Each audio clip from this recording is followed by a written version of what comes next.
playing really well. Coach Levy's done a great job there. They're in every game and playing extremely hard. Have a lot of speed on their team, a lot of talent. Their quarterback's playing well. I like their runners. They have a couple of good running backs. Their offensive line, Coach Kennedy's got those guys playing much better. Talented at wide receiver. I know they had an injury to number 7. I don't know what his status is, but they have a lot of speed. Coleman is an exceptional player. Defensively, I like their linebacker group. They really run to the ball. It starts with Mitchell and then Blanton and then Smith. Do a lot of things defensively to confuse you in third down, all the way from total all-out blitz to drop 8. But the looks are who are the 6 guys going to rush. So we have to be on top of that. Have a nice punter. Obviously, Coleman's a punt returner. Kickoff returner is the 2 guys in the backfield. So, and we know the Cowbells will be rolling and have a lot of respect for their football team and excited to go play a early game over in Starksville. Coach, how about just a feel for the last 20 minutes of the game? Yeah. Afterwards, when you look back, you're right there. You're down by 6, and it seemed like maybe the energy fell off. What did you think about Well, it would, when with the turnover on the 1. 16-10, 5 minutes left in the game. I don't know that we felt like we played particularly well to that point. We couldn't get off the field on third down, couldn't stop the hitch route, couldn't stop the option route. They were running the ball well on us, but we had made some adjustments there. We basically were what we thought at half, coming back out and getting it to a 1-score game, which it was really good to see Shipley make the 51-yarder.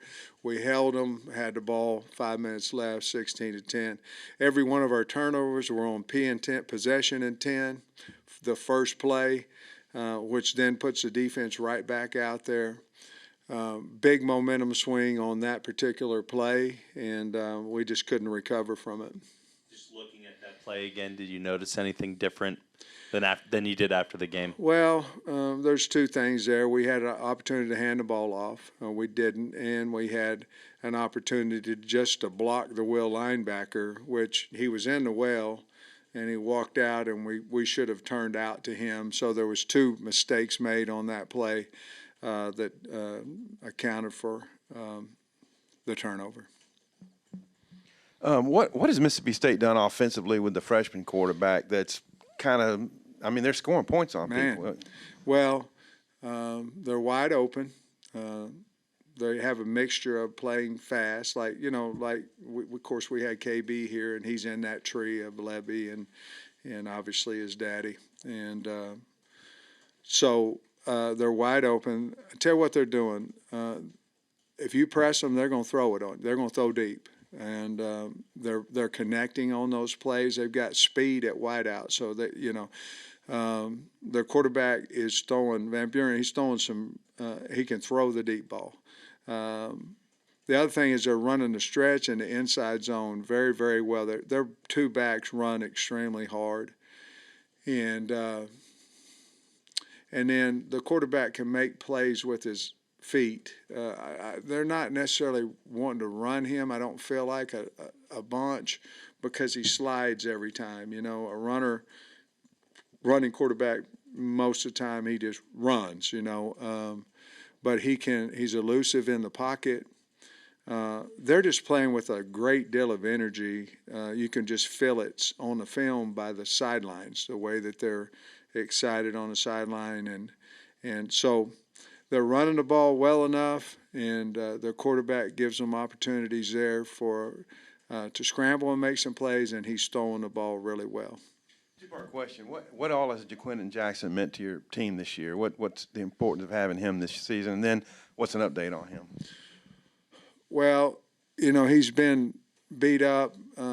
Basically, in SEC play. You know, we haven't rushed the ball well. He's been beat up a little bit there. Early in the year was exceptional when he was healthy. His health status probably very questionable for Saturday's game. But he's been a strong guy for us, and we hopefully we can get him back. But I'd say it's questionable this week. I guess you mentioned Kudus maybe being back for the rest of the season, or just maybe what are some of the What'd challenges? you say at first? I'm sorry. Kudus. I know. Being, What'd you say at the beginning? You mentioned post game on Saturday. Yeah. Kudus maybe being back. What are maybe some of the challenges of just phasing in, a new lineman at this point in the season?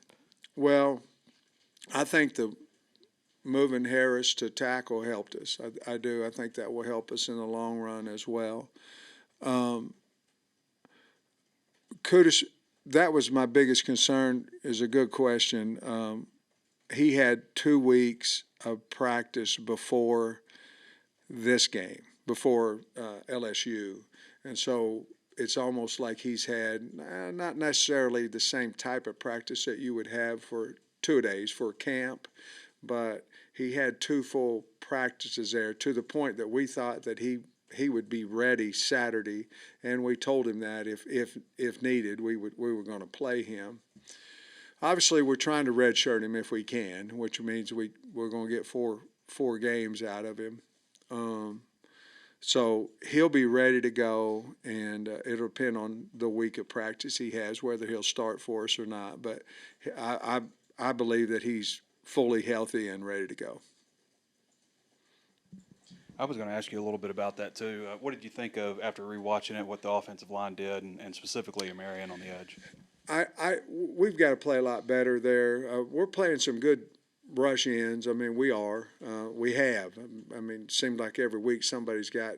Some of them's got all 4 of them. Some of them's got, but everybody's got to show enough, at defense as well as we do. But I thought the move with Harris was something that is going to help us. I thought he did a good job.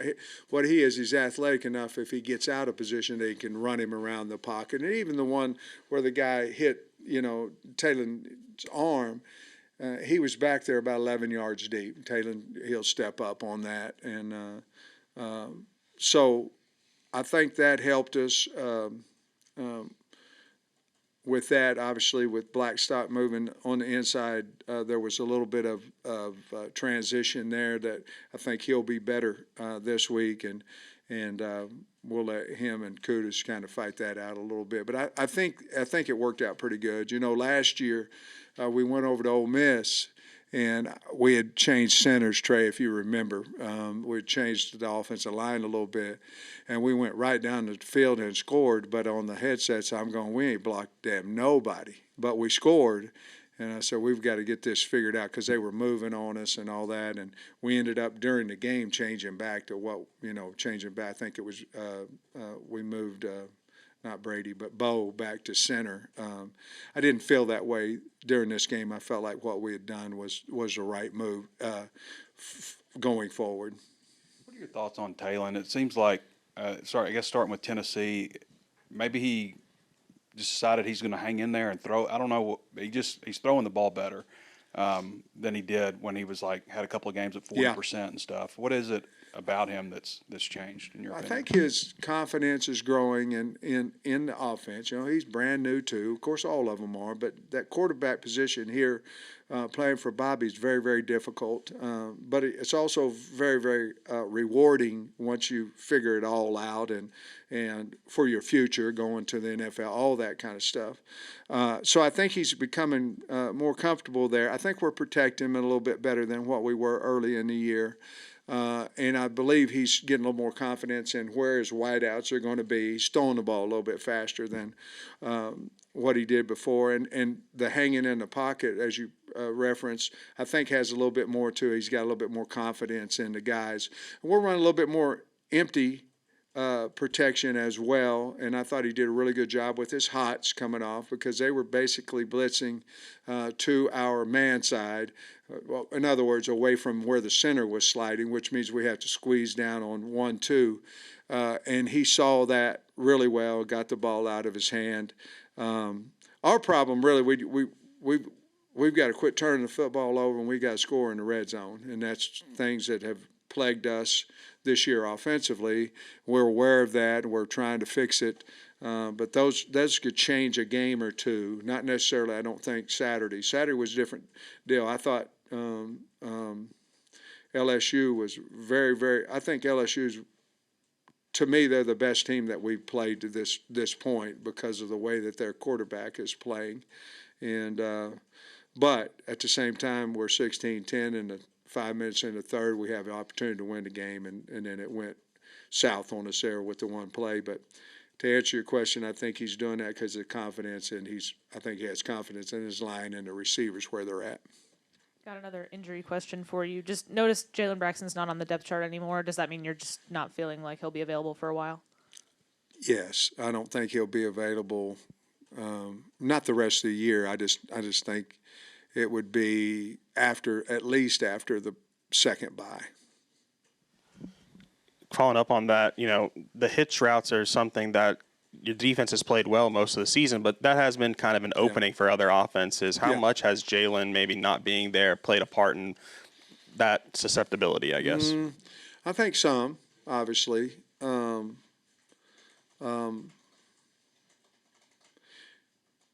your quarterback, they had 2 sacks coming into the game, still have 2. But that means you're getting protected. Now, why? Well, the ball's getting out. That's a bunch of it. They've got good tackles as well. But, they double moved HUD when he was in there, I think, 3 times. Got him once. But they couldn't double move the other guys because we're so far off of them. There was no reason. Just turn around, and that was frustrating. But I think our kids gave their receivers the respect that they deserve. But we cannot let people throw the hitch route out there for 8 and 10 yards. It's just like playing catch. So we've got to correct that as well. The problem with us, we couldn't stop the run, and then so they had and/or on us, and then you saw when the second half a little bit more, we were stopping the run at least early, not that last drive. It was as disappointing drive as we've had on us defensively. But once we started stopping the run, then we were able to play the hitch a little bit faster, and they weren't throwing the hitch necessarily on 3rd and 10, and so it helped us. So it kind of all works hand in hand. We know what we have, and we've got to figure it out on how to stop those hitch routes, and I think we will. What'd you make of Hudson Clark's first, a lot of snaps there at outside cornerback last week? Well, I think he's earned the right to start for us. Played a lot of ball out there. Like I said, he got beat on a double move, but he didn't the other times, and I think he's a smart player. He cares. He cares about the university and playing for the Razorbacks, and he's got speed, and I'm proud of him, and I think he'll just get better and better, and he's tough. I think his back's still hurting him a little bit. Coach, going back to the run game, with Jaquindon and his status, you have Rodney Hill. What does that look like? But then when you put DeBinion in there and Braylon Russell, just how do you hope that they can kind of compensate for what Jaquindon won't be able to do if he's not out there? Well, I trust all of them, but I think let's saddle up Braylon Russell. Let's go. I think he's ready to go. I've already met with him this morning, called him in and said, hey, man, you want it, go take it. And I think he's a really good player. I think he needs some confidence. We've got to get him rolling, to me, early in the game. But I believe wholeheartedly in him. R-Dub, Rodney is a guy that we need back because he brings that toughness, that tough running to us. And it's hurt us not to have him, to be honest with you. And then, unfortunately, you know, we had the fumble with R-Dub. He's got to get over that. We believe in him, and obviously he came back in the game. But we're going to be down to those three, and then of course, Reed. You know, and Reed's done well in practice too. But to me, give the ball to Braylon, let him go to work, and see if he can't run it several times. To me, because he's a big man, hard to bring down, and a good player. So young doesn't mean you can't be good. And we're going to turn around and let the horse eat a little bit. Coach, you mentioned with Kudus you'd like to redshirt him. Could that also be at play for Jaylen Braxton? Yes. Yeah. A little bit different because Jaylen can't play. I mean, we probably could have played Kudus maybe. I don't know if he would have been quite ready there, but we probably could have Saturday. Braxton, we cannot. So, but as you're looking at it, Jaylen will have 2 games left, and I don't see him really being able to come back until we have at least 3 regular season games left, and then we would have to make a decision at that point. Is he still dealing with the tendonitis? It is. Well, no, his is more of a leg injury, and I'll just leave it at that. And we also saw Miguel Mitchell for the first time this past weekend. Just what did you make of his performance? Well, he played 15 snaps, liked it. I believe he'll play more. So I was pleased to see him out there, and I thought he played well for his first time out, and I think he's earned right to play more. Sam, a couple of Mississippi State questions. You know, Van Buren, he really got thrown into the fire. I can't remember the game where 3, I think. Yeah, and now he's starting, and you talked about his physical traits. Just how about the poise he's shown? I mean, you know, I know Kirby didn't mean to hit him, but that was kind of a wild play on the sideline a couple games ago, and the kid didn't seem bothered by that. I mean, he just seems like he's pretty mature. What I don't know, you don't coach him, but what's your take on him? Well, he is what you just said. He's very, very poised back there. I'll tell you what. Now he made I don't remember what game it was that I was watching last night, but he made a throw to his left that he knew he was going to get wiped out, and it was freaking on the money. It might have been against Georgia, and the way he's running the offense and all, they've done a really good job with him. Of course, he's done a good job too, but he's a real good player and very accurate in his throws, and we're going to have to get in front of him. We're going to have to move him at times, but I'm sure they're very pleased with him because he's been awesome for them. I guess that mean with Braille, I mean, sometimes guys say you got to go see coach. I don't know, they're thinking, wow, what did I do or something? But how did that meeting go? How excited did he seem? And how often do you do that as a head coach? Maybe call a guy in to say, hey, man, we need you this week, you know, a little more than maybe expected. You know, you don't want to call them in so much that it doesn't mean anything. You know what I mean? But this one here is, you know, Braylon has been a good player for us, but I wanted him to know that his opportunities are going to amp up the expectation of what he gets. I wanted to throw some juice into him a little bit, juice him up and get him ready to know this is going to be a big week for him. I meet with Tailin Green every Wednesday, and other than that, Ashton Noe came in this morning and just said he never really had formally thanked me for the scholarship opportunity, and so, but I don't. Most meetings aren't great. Most of them are ones that we got a problem. I've got to try to fix it out. But those last 3 I just said were all very positive and called them in for reasons of motivation. Did Braylon seem pretty amped up or juiced up or whatever? He's hard to get a read on, but I'll guarantee he was pumped up, he's ready to roll. Let's give him the football, see what happens. So Lebby obviously is a new guy. Love the guy. He's a great guy. Yeah, great guy. It looks like OU's missing him a little bit. Just wondering what you think of him. No comment on that. Just wondering how well you got to know him, and just kind of what do you think? You know, the record's not very good, but he, you know, they've got a good football team. You know, sometimes everybody looks at somebody's record and they go, man, well, who'd they play too? You know, and this is his first year in there and all that, and he's mean, he's playing everybody, 10 points, under, whatever. And but I got to know him through, Kendall and his dad, and, obviously through that. Wonderful, great guy. And you could see how well the team's coached and how well the team's moving forward. And they're a scary team now to go in there and play, and the cowbells going off and all that. But I believe Mississippi State hired the right guy, and I think they're going to be really, really good this Saturday and moving forward. Mississippi State's last in basically rushing, scoring, total defense, all those categories. Yeah. What are your thoughts on how I guess they've improved throughout the season and just basically that? Yeah. I think ever since the Toledo game, I think they've just gotten better and better. They had some breakdowns, and giving up some scores, and you don't see that happening now. They fly to the football. They're a very physical football team. I think also after the Toledo game, I think they changed in trying to get to the quarterback. I think they've changed in number of guys in the box.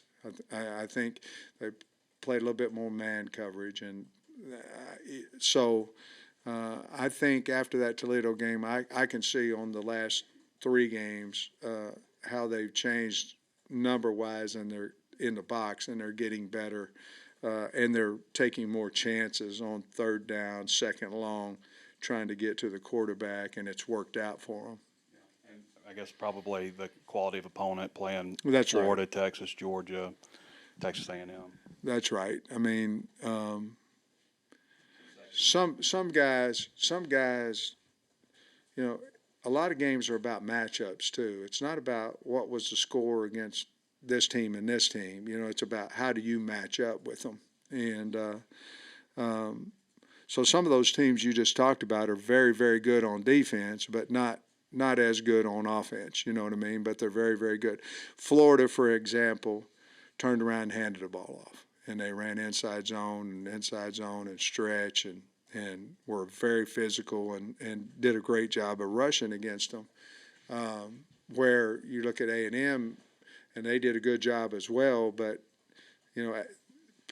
different teams have different schemes, different matchups, and so you got to kind of figure out how you match up with them. And they went through a gauntlet of teams that they've played as well. We only played number 4 and number 8 back to back. I don't know what they've done, but we've had a pretty light schedule. What's the importance of this game for you guys? Because when you look ahead a little bit, there's a bunch of ranked teams left on your schedule still. I don't know how many SEC schools you're playing right now that aren't. You know what I mean? Just depending on if they're lower to the 25 or top to the 1. It's the league, and we're damn proud to be part of it. How important it is, I think they're all important. To go get another road win would be big for us.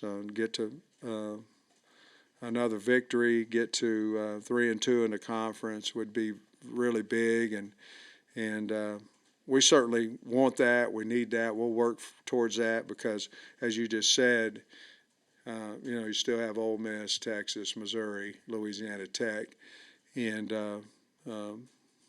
now 3 of those are at home. But this road game is big for us, and we usually play pretty good on the road. I'm wondering if you've heard any talk in the industry about, with the helmet communications, what it's been like with the bells at Mississippi State, and have you seen on tape teams maybe struggling more with it? Have not, and haven't heard anything about that, to be honest with you. All right, guys.